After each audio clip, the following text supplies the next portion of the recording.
这是本期的主人公米肖，来自美国佛罗里达的 ABC。在周围人眼中，米肖是一个非常努力、目标感非常强的人。他用半年的时间，从完全非金融背景拿到包括 JP Morgan、PJT 在内多家投行 offer。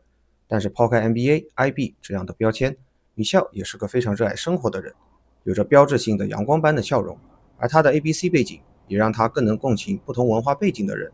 同时，他对华人群体在美国的生活有着很多自己的观察与理解。今天就让我们走进米肖的故事。Ever since middle school, my parents first started off with domestic trips. So we went to like Yellowstone, Alaska. And so I feel like I explored a lot of the US. Somewhere around high school, they sent me, like, for example, in sophomore year of high school, I went to China. And the last time I went to China before then was when I was first grade. I was like 6, 7 years old. And then when I went to China again, it was 16. So it was almost a 10-year difference, right? And so that was when I feel like reconnected with my heritage and my roots. That's when a lot of things changed for me. But then the year after that, my whole family went to a trip to Europe for the first time. And I think that's what really sparked my love for traveling. Because at least in China, there's something familiar with it. And it's like a whole different story. But with Europe, you don't really have a tie to the land. But I found it so culturally rich. And it was fun and it was adventurous to me. The first thing, it gives me greater appreciation for diversity of people and their backgrounds, because you don't really think about people living their lives out in different places when you're in your own little place of corner of the world, right? So just being able to see people's lifestyles or get a glimpse of it, and even like the language, if it's different, is so eye-opening, right?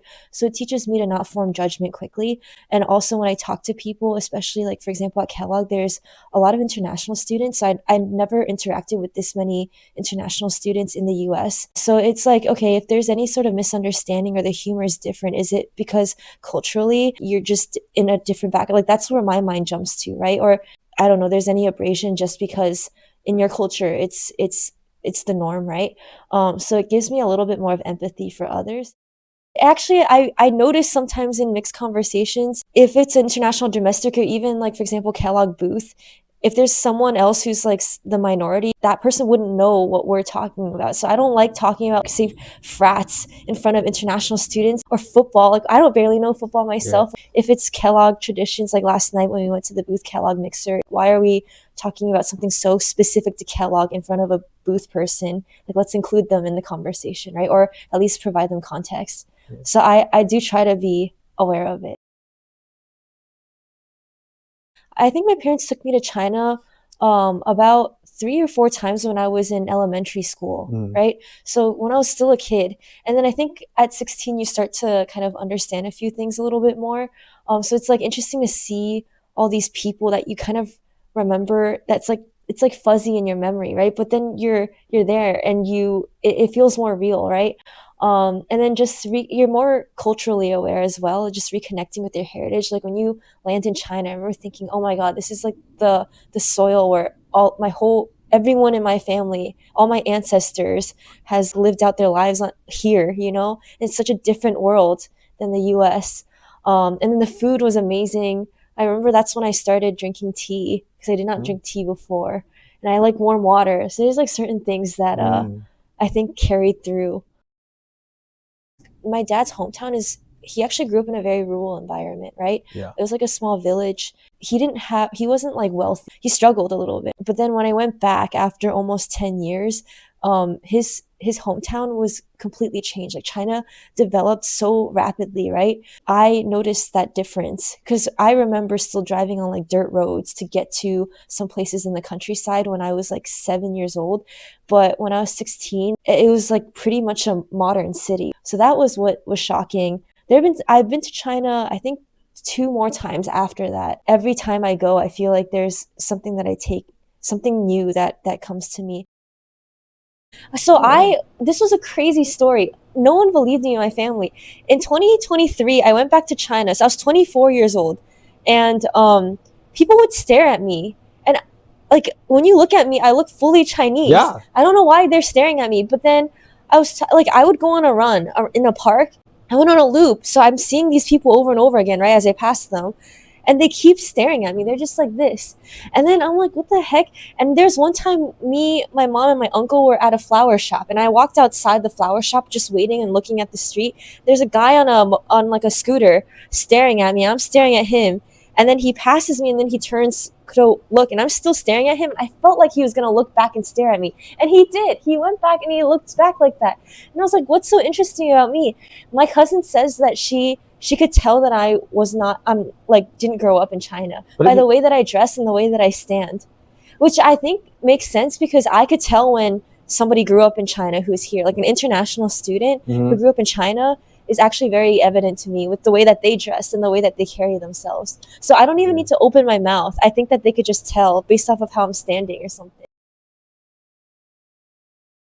I can't speak for the whole of the US, but at least with my upbringing, the way that's structured is a lot of Asians know each other. So growing up, I'd go to Chinese school on Sundays, right? My parents' friends are all Asian, and they would invite each other to like these parties. When you say Asian, is not only the Chinese. Sorry, so exclusively Chinese. Oh, my Chinese, parents' okay. friends are also Chinese, so I'd have to say 阿姨好, 叔叔好, all that stuff, right? Whenever I see them. And then there's a community in South Florida where you have Asian parties being thrown. So these are all people, like the family friends are all on the same level as my parents, where they have college degrees, white collar jobs, but all of them immigrated from China to the US. So they're first generation immigrants, right? And so their kids are my family friends, right? So that's the community in South Florida. And we were very lucky in the sense that like there's so many Asian grocery stores in South Florida. So you could tell that there is an Asian presence. I grew up in a place that was very diverse. So I was never shamed, for example, for being Asian, but I think you have to understand a little bit of the politics in the US. Whereas with an international student, I think it could be a little bit hard to understand, because if there is any divide within your country, it would probably be between like certain ethnic groups or like certain regions within your country, right? And especially with China being so homogeneous, people are still racist towards each other in China too, right? If you grew up in like the countryside or city, but I think it's a little bit different in the US, where there's a lot of things like, for example, we call microaggressions in the US. Someone would make a comment about how your lunchbox smells or something. Like there's like certain things that I guess hint at ignorance, but the statement itself wouldn't be so harmful. I mean, I definitely felt that in many ways, right? In any way that I don't have that type of privilege, like I could tell being in male-dominated spaces where I'm very aware that I'm the only female. So in the same way, my experience is more American than it is Chinese, where I could tell that I'm not white. So like, for example, one thing I noticed in high school was that if all the Asians sit together at a table, I would be very aware of it, and I would not. When I was younger, I didn't want to be associated. So I'm very aware when all Asians are together, right? But if you really flip the script, if all white people are sitting at a table, no one thinks of anything. But when all the Asians are together, there comes a certain like stereotype that I don't want to like play into. I think when I get older now, I don't really care as much. Like if it's a group of Asians, I don't care, like whatever. So I don't know if that came from like a little bit of the shame or stereotypes of Asians in general, or what it was. But that was something I definitely struggled with, or that was something that's, again, my experience is a lot better than a lot of other people's experiences. And if you ask a different ABC who grew up in other parts of the US, it could be a completely different story, right? So overall, I think I had a very privileged and fortunate life. So I'm not the hallmark I'm just one piece of the puzzle. So I guess you have to like take that into consideration. Okay, so for internationals, the biggest thing is the cultural difference. And this even shocked me. Going to work for the first time in US culture, I think Asian culture is like you put your head down, you do the work, and you'll just be recognized, right? Like you don't really need to speak up. In US culture is the exact opposite. You need to speak up. And if you're speaking and you don't even know what you're talking about, you'll get the credit. Like it's not necessarily the quality of work you do, but it's more so, do people know your name? It's a lot more interpersonal relationship emphasis. And like, so that's what actually I struggled with a lot, with transitioning from college to work, because I was actually quite introverted at work. And I think that hurt me. Like I didn't really speak up in meetings. I didn't really tell my manager that I wanted a promotion. I thought that it would just be given to me, but I had to voice it, right? I have to take credit for things.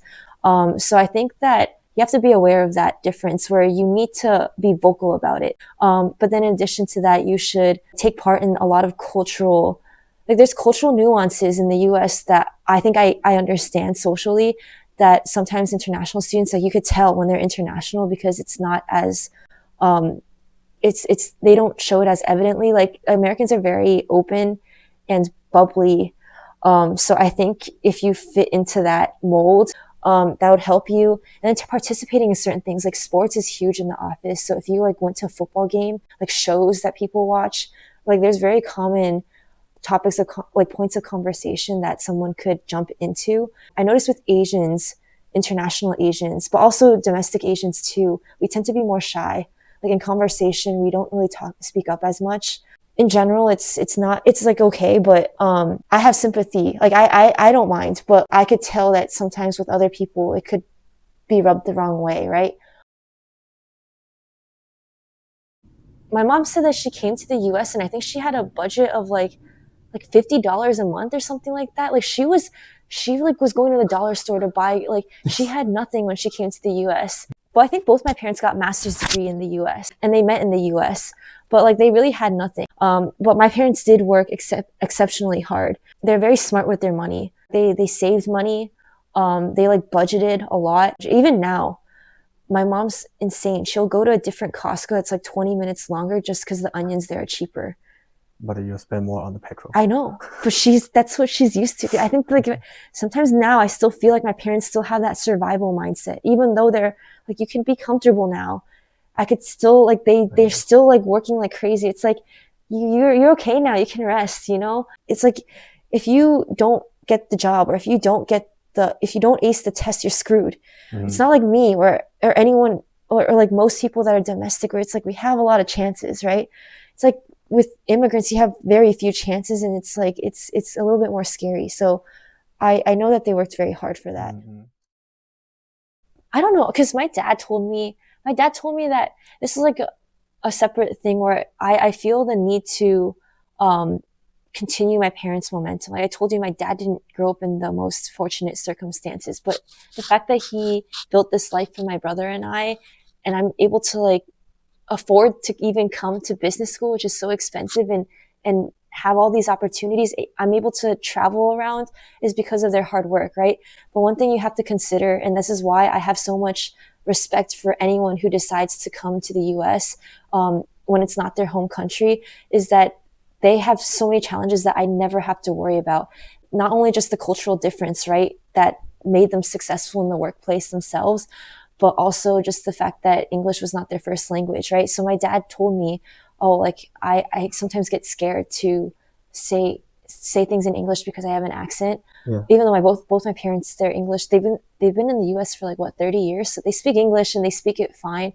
But yeah, they do have a Chinese accent. So my dad's like, yeah, maybe I could have been even higher in my workplace, which I think could be true if he didn't have these roadblocks. But the fact that they're still successful despite all this is very impressive to me. So that speaks to any immigrants, right? Like just the fact that you're willing to come here and take that leap, it's so scary. Yeah. Like, I don't know if I could even I don't know if like, that's so scary for me to even picture that. So I definitely feel the need to continue their momentum because I don't have those challenges that they have. I know American culture, right? And I know the language quite well. This was some Ghana Quest from Kellogg. Oh, okay. So my Quest leaders gave that to me. This is like a Christmas card. These are Christmas cards from my friends, and like this was a couple that I made friends with in New Jersey, and they send me a Christmas card every year because they love Marston. I like plants too. Yeah, doing the aerospace engineering as well. Yeah, see, you could tell that I did aerospace engineering.